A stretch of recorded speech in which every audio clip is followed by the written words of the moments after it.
자, 오늘 한국교회는 이번 주일을 사실은 종료주일로 지킵니다. 자, 예수님께서 나귀를 타시고 많은 사람들에게 환영을 받으며 예루살렘에 입성하는 장면을 오늘 설교 본문으로 많이 정합니다. 자, 그런데 당시에 과연 몇 명이나 예수님께서 십자가의 죽음을 앞두시고 입성하신다는 사실을 알고 있었을까요? 자, 그 많은 사람들이 메시아 예수님을 기다렸는데도 불구하고 말입니다. 자, 그러나 저는 동일한 이 시간에 예루살렘 입성이 아닌 십자가에 달려 죽으시고 부활 승천하신 예수님, 즉 다시 오실 예수님, 재림하실 예수님을 생각하며 오늘 본문을 정하고 말씀을 전하고자 합니다. 자, 이미 일어났던 사건에 대하여 그 의미를 생각하고 다시 되새기는 것도 중요하지만 저는 이미 이루어진 일보다 앞으로 이루어질 일에 대해서 포커스를 맞추는 것이 더 중요하다고 생각하기 때문에 오늘 본문을 잡았습니다. 자, 우리 말씀 한번 읽어볼까요? 마가복음 13장 26절. 주님께서 다시 오신다고 우리에게 약속하신 부분인데 앞에 좀 태양이 어두워지고 다른 빛을 잃고 또 별들이 하늘에서 떨어지고 모든 전체가 흔들릴 때 그때라는 그때를 얘기하는 겁니다. 자, 한번 같이 읽습니다. 시작. 그때 인자가 구름을 타고 큰 권능과 영광으로 오는 것을 사람들이 보리라. 자, 이렇게 주님께서 직접 말씀하셨어요. 오는 것을 사람들이 본다. 다시 오신다라고 말씀해 주셨습니다. 자, 오늘 본문은 신랑을 기다리는 열 처녀의 비유입니다. 자, 우리 그림에서 보시면 이렇게 앞에 다섯 처녀는 되게 활짝 웃고 오는 그런 장면인데요. 자, 신랑을 기다리는 열 처녀가 있는데 다섯 명은 여기서 이제 슬기로운 처녀라 했는데 저는 지혜로운 처녀라고 하겠습니다. 자, 지혜로운 처녀이고 나머지 다섯 명은 미련한 처녀입니다. 자, 그들의 차이는 밤에 오시는 신랑을 맞이하기 위하여 기다리는데 각각 들고 나온 램프에 충분히 기름을 준비했느냐와 그렇지 않느냐의 차이입니다. 자, 생각보다 더디 오시는 신랑 때문에 기다리던 사람들이 지쳐 모두 잠에 빠져들었습니다. 자, 여기까지는 지혜로운 처녀나 미련한 처녀가 다 동일합니다. 자, 그러다가 한밤중에 신랑이 도착하였습니다. 여러분, 신랑이 옵니다. 나와서 맞아들이세요. 라고 외치는 소리가 들려왔습니다. 자, 잠들었던 처녀들은 모두 일어나 제각기 등을 손질하였습니다. 지혜로운 처녀와 미련한 처녀의 차이는 여기서 달라집니다. 자, 지혜로운 처녀는 기름을 충분히 준비하여 문제가 없는데 미련한 처녀들은 그렇지 않았습니다. 나름대로 시간을 예상하고 나름대로 기름을 준비하고 왔는데 실제로는 부족했던 것입니다. 자, 이때 미련한 처녀들은 지혜로운 처녀들에게 부탁을 합니다. 자, 기름을 좀 나누어 주면 안 되겠니? 같이 좀 사용하자라고 부탁합니다. 그때 지혜로운 처녀들은 거절합니다. 자, 그러면서 말합니다. 우리 것을 나누어 주면 우리마저 모자르게 돼. 그러니까 너희는 가게에 가서 너희 쓸 것을 사오는 것이 좋겠어 라고 말입니다. 자, 그래서 미련한 처녀들이 기름을 사러 나갑니다. 자, 그런데 웬일입니까? 그 사이에 신랑이 도착한 것입니다. 준비하고 기다리고 있던 지혜로운 처녀들은 신랑과 함께 결혼잔치를 하러 들어갑니다. 그리고 이어서 문이 닫힙니다. 자, 그리고 조금 후 미련한 다섯 처녀들이 돌아옵니다. 자, 그런데 이걸 어떡합니까? 문이 잠겨져 있는 것입니다. 자, 그래서 그녀들은 문 밖에서 소리쳤습니다. 주님, 문 좀 열어주세요. 주님, 문 좀 열어주세요. 자, 그러나 신랑이 안에서 말합니다. 내가 진심으로 말한다. 나는 너희를 알지 못한다. 이 신랑의 말은 이 미련한 처녀들에게 얼마나 충격적이었겠습니까? 나는 너희들을 도무지 알지 못한다. 예. 자, 그 모습이 바로 이 우측에 있는 그림. 안에 들어간 처녀가 있고 들어가지 못한 처녀들이 굉장히 슬퍼하는 그러한 모습. 이것이 오늘 본문의 내용입니다. 자, 왜 늘 깨어 예수님 맞이할 준비를 해야 할까요? 자, 그 이유는 예수님께서 다시 오실 그 날 혹은 그 시간을 아는 사람이 없기 때문입니다. 자, 우리 말씀 한번 봅니다. 우리가 아까 읽었던 말씀 맨 끝에 마태복음 25장 13절 말씀 같이 읽습니다. 시작. 그런즉 깨어있으라. 너희는 그 날과 그 때를 알지 못하느니라. 예. 여러분, 사자성어 중에 유비무환이라는 사자성어가 있습니다. 자, 유비무환이라는 것은 미리 준비가 되어 있으면 우환을 당하지 아니한다라는 뜻입니다. 자, 이미지 이게 그림 보시면은 우측 상단에 보면 열심히 공부하면 이제 합격한다 이런 뜻을 그런 이미지를 담고 있습니다. 또 아래 좌측에 보면 연금보험에 대한 광고, 젊었을 때 노년을 대비해야 합니다. 유비무환을 그렇게 사용을 하고 있습니다. 또 아래 우측에 보면은 비가 올 것을 대비해서 우산을 준비하라는 이미지, 이러한 것들이 유비무환을 뜻을 알려주고 있습니다. 자, 우리는 적어도 이 미련한 다섯 처녀에 들어가서는 안 되는 것입니다. 자, 왜 그렇습니까? 결국 하늘나라도 못 들어가고 망하는 모습이기 때문입니다. 자, 그래서 유비무환의 자세로 살아가야 하는 것입니다. 자, 그렇다면 우리는 미련한 다섯 처녀가 되지 않기 위하여 우리는 어떻게 해야 할까요? 우리는 신랑이 우리를 데리러 올 때 언제든지 맞이할 준비가 되어 있어야 합니다. 자, 예비 신부가 예비 신랑을 맞이할 준비를 한다는 것은 무엇을 의미할까요? 자, 먼저는 알아야 준비할 것 아닙니까? 자, 그러므로 신앙을 처음 접하는 분들은 하나님에 대하여, 또 신랑이신 예수님에 대하여, 또 성령님에 대하여, 또 신앙에 대하여, 성경에 대하여, 기도에 대하여 등등 배워가야만 합니다. 자, 이 성경은 어떻게 되었는지, 자, 요한복음 5장 39절 말씀하고 있는데 한번 같이 읽습니다. 시작.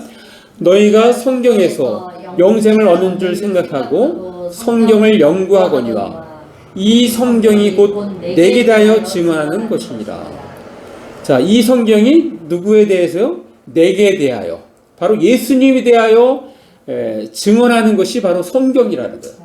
그러니까 우리가 예수님을 잘 알고 싶으면 성경을 공부해야 되고 읽어야 되고 묵상해야 되는 것입니다. 자, 그 말씀을 하고 있는 것입니다. 우리는 성경을 더 잘 알도록 돕는 보조 수단을 사용할 수 있습니다. 성경을 연구할 수 있는 다양한 보조 수단들이 우리 주위에 많이 있습니다. 자, 그리고 교회 담임 목사와 함께 성경 공부를 할 수 있습니다. 자, 어쨌든 간에 성경을 통하여 예수님을 알고 들리는 대로 또 깨닫는 대로 삶에서 실천한다면 이보다 더 좋은 준비는 없을 것입니다.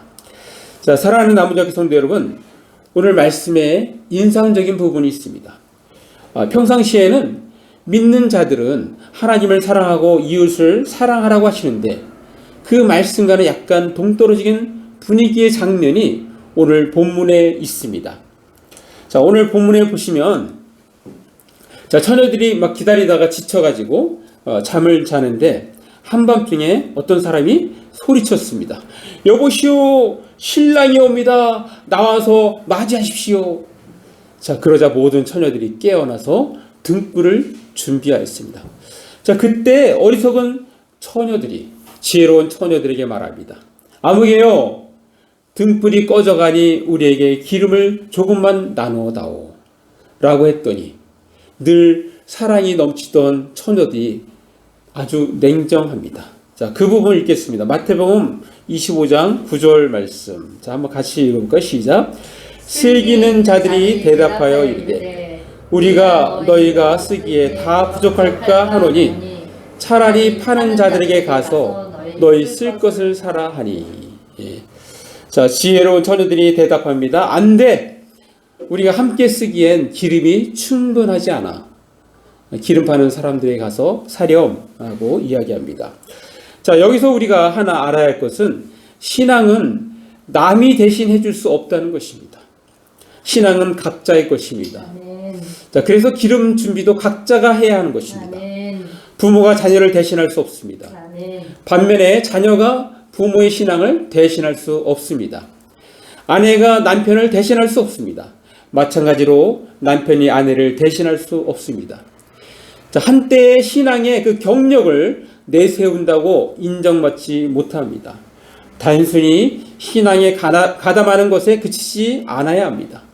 단순히 소속감과 구원받은 느낌에 머물러서는 안 되는 것입니다. 아멘. 주님 앞에 서 있는 단독자로서 그분과의 마지막 만남을 우리는 준비해야 합니다. 아멘. 자, 예수님께서 처음 이 땅에 오셨을 때 인류의 구원에 방점이 있었습니다. 자, 그러나 예수님이 다시 오실 때는 구원받을 당신의 백성을 확실한 자리로 옮길 뿐만 아니라 혼인잔치에 들어오지 못하는 사람들에 대한 심판의 방점이 있습니다. 자, 약간 살벌함이 느껴지지 않습니까?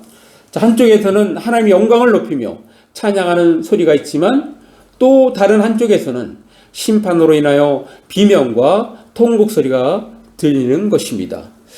자, 이때는 사랑 많으신 예수님도 냉정하고 무섭게 보입니다. 자, 오늘 본문을 보면 자, 미련한 처녀들이 기름을 사러 간 사이에 신랑이 왔습니다.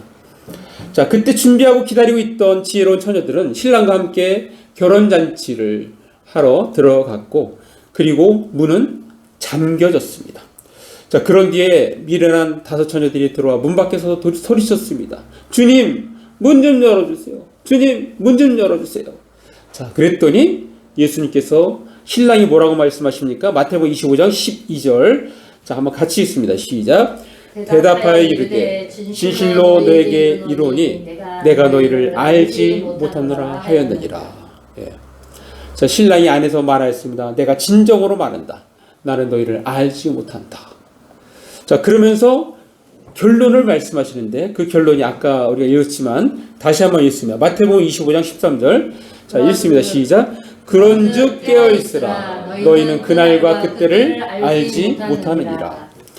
자, 항상 깨어 준비하고 있으라. 그날과 그 시간을 너희는 모르지 않느냐라고 말씀하고 있는 것입니다. 자, 영어로도 보면 must keep watch. 반드시 준비해야 한다. 반드시 깨어 있어야 한다. 깨어 있어야 한다고 이렇게 강조하고 있습니다. 자, 여러분, 이미지에 이렇게 보시면 이게 최전방 GOP 경계병들 전장에서 군인을 적을 향하여 경계를 서듯이 우리는 항상 깨어 준비하고 있어야 합니다. 자, 그런데 사실은 깨어 있으라는 말이, 그러한 명령이 예수님이 언제 오실지 잠자지 말고 깨어 감시하라는 말을 의미하는 것은 아닙니다. 자, 그렇게 따지면 오늘 지혜로운 처녀도 신랑을 기다리다가 지쳐서 미련한 처녀들과 함께 잠을 들었다는 것에 대해서 어떻게 설명하시겠습니까? 자, 깨어 있으라는 명령은 언제 예수님이 이 땅에 오셔도 상관없을 만큼 철저히 준비해 놓으라는 것입니다. 자, 깨어 있으라는 그 명령, 이 의미를 보다 더 잘 설명한 게 바로 사도 바울이 로마서에 기록한 말씀에 그 표현이 잘 나타나 있습니다. 자, 깨어 있으라는 말, 성경에는 이렇게 표현합니다. 로마서 13장 12절. 자, 한번 같이 읽습니다. 시작. 밤이 깊고 낮이 가까웠으니 그러므로 우리가 어둠의 일을 벗고 빛의 갑옷을 입자. 자, 어둠의 일을 벗고 빛의 갑옷을 입는 것이 깨어 있는 것입니다. 자, 밤은 깊었고 주께서 오실 날이 가까웠습니다. 그러니 어둠에 속하는 악한 행실을 벗어버리고 낮에 사는 사람처럼 바른 생활로 무장하십시오. 여러분의 행위가 모든 사람에게 인정받도록 범사에 단정하고 진실하게 행동하십시오. 그냥 진탕 먹고 마시고 술 추정하고 음행과 방종에 빠지거나 분쟁과 시기를 일삼거나 하는데 시간을 낭비하지 마십시오. 라는 그런 의미인 것입니다. 자, 로마서 13장 14절도 한번 있습니다. 시작. 오직 주 예수 그리스도로 옷 입고 정욕을 위하여 육신의 일을 도모하지 말라. 예.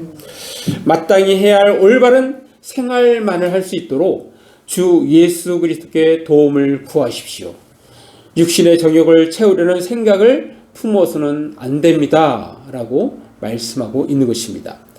자, 늘 예수님을 맞이할 채비를 하고 사는 사람들에게 예수님의 재림은 갑작스러운 일이 되지 않을 것입니다. 아멘. 빛의 자녀들에게는 올 것이 왔고 기대한 일이 일어난 것입니다. 아멘. 자, 그러나 준비 없이 땅의 일에 세상 일에 취해 사는 사람들에게는 예수님의 재림이 아마도 재앙의 날이 될 것입니다.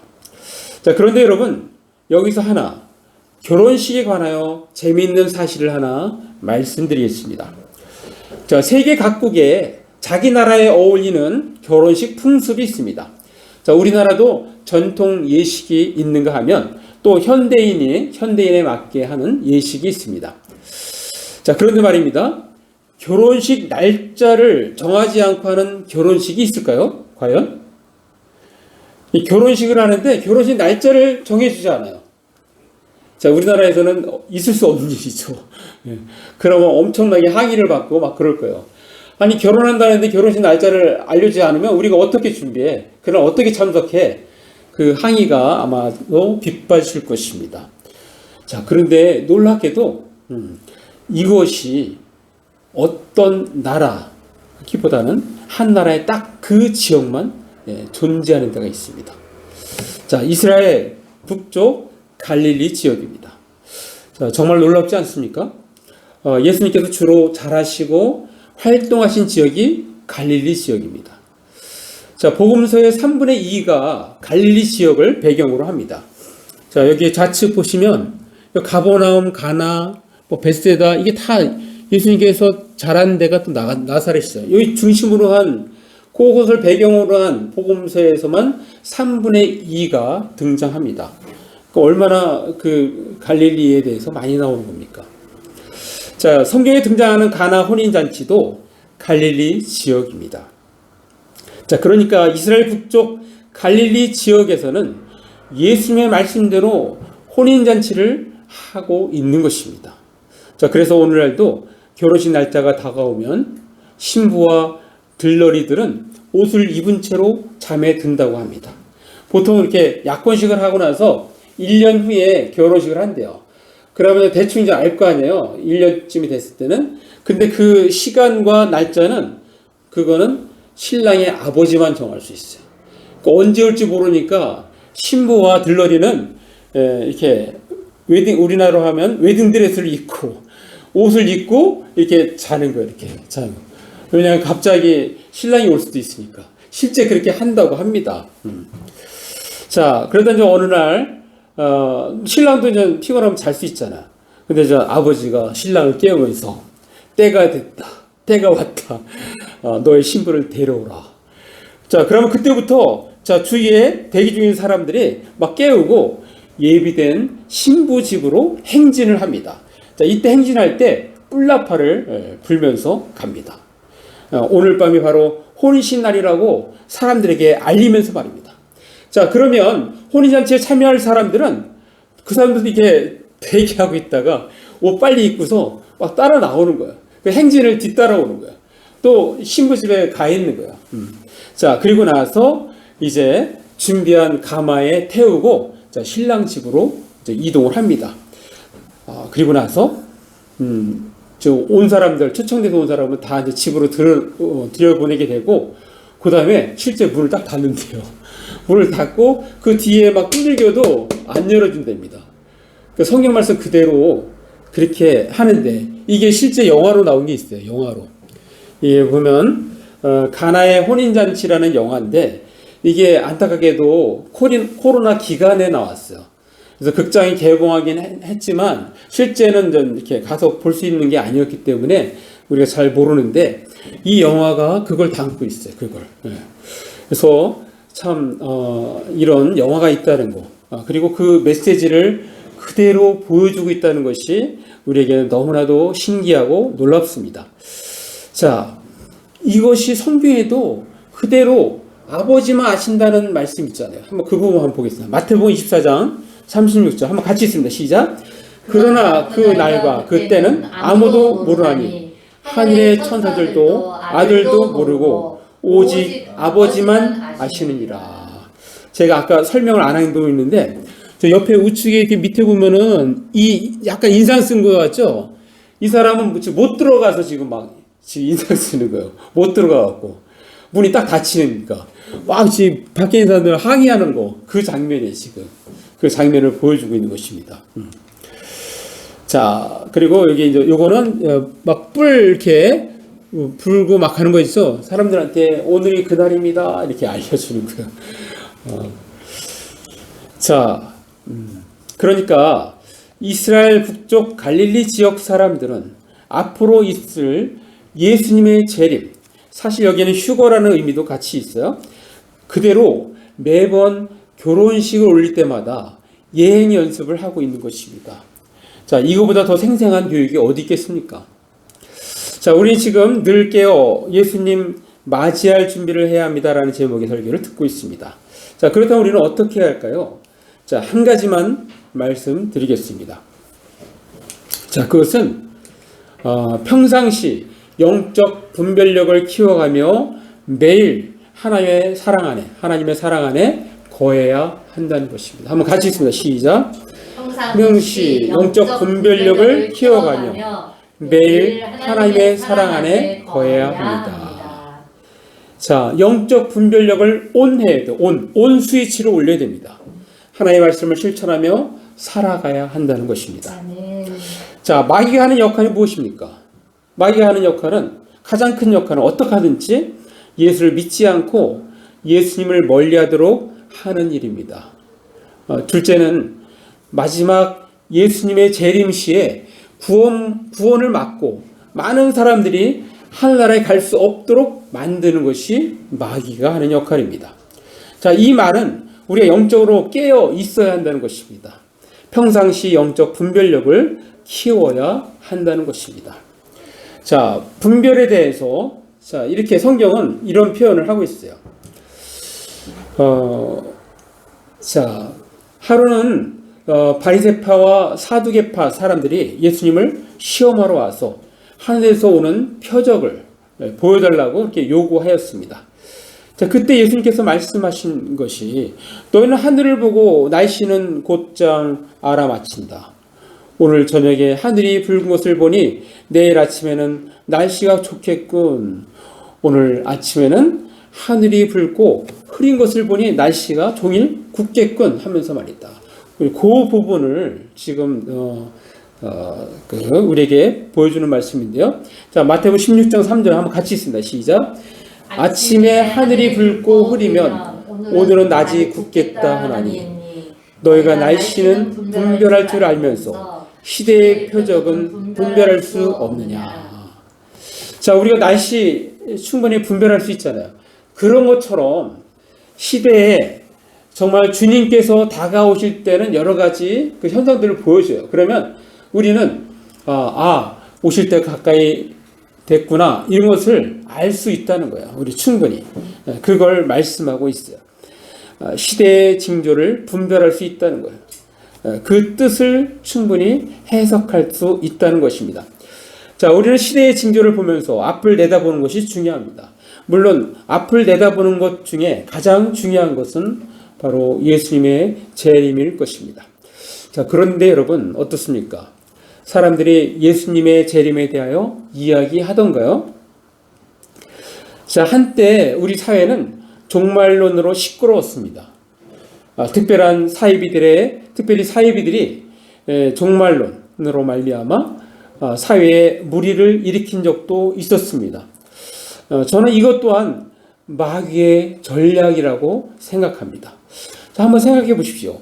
어떤 단체에서 종말을 외쳐서 그 메시지를 몇 번이나 들었는데 한 번도 그러한 일이 없었다면 그 이후에 사람들에게 이제 면역이 생겨갖고 종말론에 대해서 이야기를 해도 사람들의 반응이 시큰둥합니다. 또 그 이야기야 하고 말입니다. 결국 그러한 잘못된 위침으로 말미암아 정말로 필요할 때 정말로 위친들 사람들은 면역이 되어 더 이상 들으려 하지 않을 것입니다. 자, 이 부분에서 우리는 영적 분별력이 필요한 것입니다.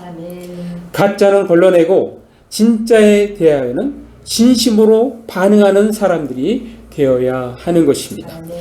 우리는 이러한 마귀의 방해를 뚫고 어떻게 하든지 지혜로운 처녀 5명 안에 들어가야 하는 것입니다. 자, 우리가 매일 하나님의 사랑 안에 거해야 합니다라는 것은 매일같이 하나님의 말씀을 실천하며 살아가야 한다는 것과 같은 말입니다. 자, 우리 한번 그 부분 한번 보겠습니다. 요한복음 15장 10절. 자, 같이 읽습니다. 시작. 내가 아버지의 계명을 지켜 그의 사랑 안에 거하는 것 같이 너희도 내 계명을 지키면 내 사랑 안에 거하리라. 예. 자, 너희가 내 말을 지키면 내 사랑 안에 사는 것이다. 그것은 마치 내가 아버지의 말씀을 따르며 그분의 사랑 안에 사는 것과 같다. 예. 자, 우리가 주님의 말씀을 지킬 때 그것이 곧 주님의 사랑 안에 있는 것인데 그것은 예수님께서 하나님 아버지의 말씀을 지켜서 하나님의 사랑 안에 있는 것과 같다는 것입니다. 자, 이것은 평상시 하나님의 말씀을 꾸준히 실천해온 사람만이 고백할 수 있는 그러한 말씀입니다. 자, 말씀 하나 더 보겠습니다. 자, 마태복음 7장 24절 말씀. 자, 같이 있습니다. 시작. 그러므로 누구든지 나의 이 말을 듣고 행하는 자는 그 집을 반석 위에 지은 지혜로운 사람 같으리니. 예.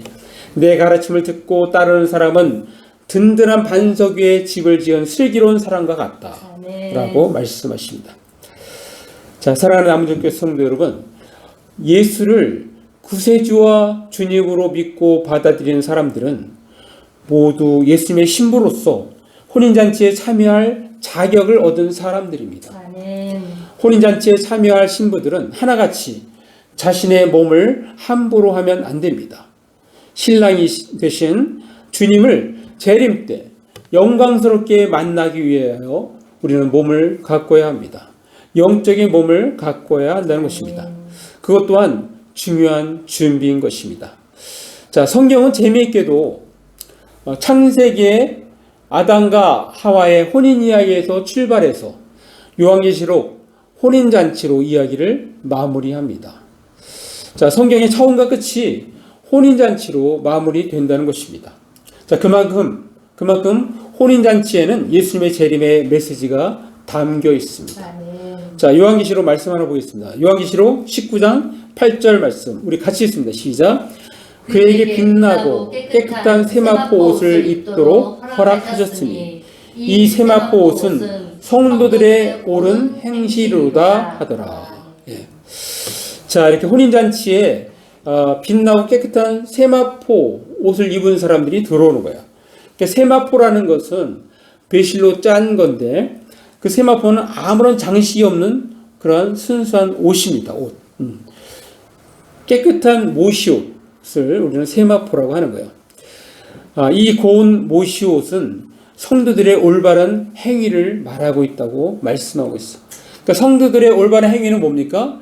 그건 하나님의 말씀을 우리가 지킬 때, 순종할 때 그 순종하는 모습들이 결국은 우리가 올바른 행실을 하는 것입니다.